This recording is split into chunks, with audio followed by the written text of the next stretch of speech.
All right, so I finally wanted to get to making a YouTube video since I haven't put one up in a while.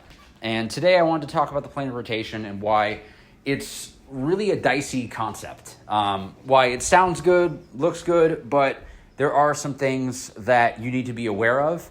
And, just by becoming aware of them, you can save yourself hours of practice time.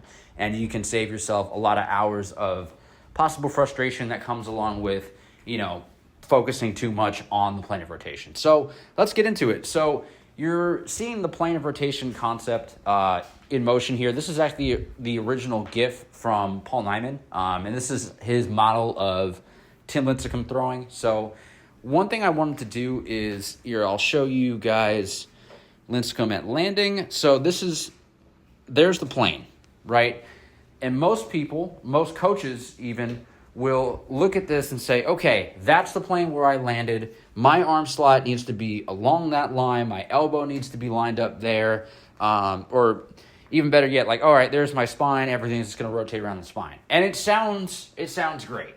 But let's keep going, because there are some things that you need to be aware of here. So as I go to the next frame, right, and I go a little bit more, right, you can start to see, and I know I'm nitpicking here, but this matters a lot. And there's the plane, right, that is running through the upper body, and you can start to see how the humerus head right there, it's not really on the same plane. And I know it looks a little, but bear with me, right? Because in the next frame, you can see how there's some real distance between the actual plane and the elbow here. And this is probably the biggest area where I think the whole plane of rotation concept falls apart, because so many people are obsessed of keeping it on the plane of rotation, when in reality, the arm is not on the same plane, right? There's the bad line. There's the humerus head. There's the forearm. And there is the plane of rotation. But this is why you need to be aware of these things, because there are so many people that have reached out to me and asked for help with this plane of rotation. Like, oh, help, my arm's not in the plane of rotation. I'm losing out of velocity. And they're driving themselves crazy just because, this is the way to throw.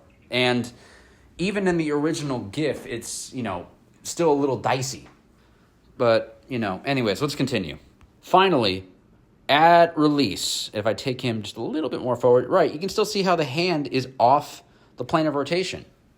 Also, if I kind of go back and forth here, there is the line of the original plane of rotation. There is the line of the forearm coming through. And also, you can see how the plane of rotation, like in the GIF itself, has changed. So, again, very, very, very dicey concept to implement, and a lot of people out there get it wrong. And I actually wanted to show you guys a better model. So let's go ahead and take a look at that now. All right, so this is someone who's actually pretty similar to Lincecum. This is Sandy Koufax, for those of you who need an introduction. That's okay. So I paired Sandy here on the left up with this diagram from one of my favorite books in Japanese. It's loosely translated to The Identity of Pitching, and I actually love this diagram right here. So what we're seeing in the diagram here is just how the arm is moving into release.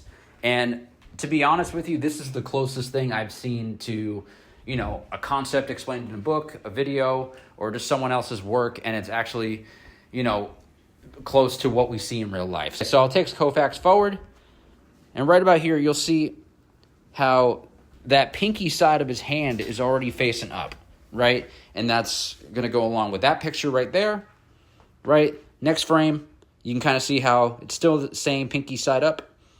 And this is kind of coming into the next frame here as it begins to turn over, right? And now you're at these final two frames where it finally squares up, right? But again, there's the line of the shoulders or the upper body. There's the humerus, and there's the forearm, all not in the plane of rotation. And obviously, Sandy Koufax, threw very, very hard. If I take him right back here at the beginning, you can start to see there Sandy is not matching the planes of rotation. So, yeah, I just wanted to highlight this one more time. You can see how everything is beginning to unfold, and it's not necessarily in the plane of rotation.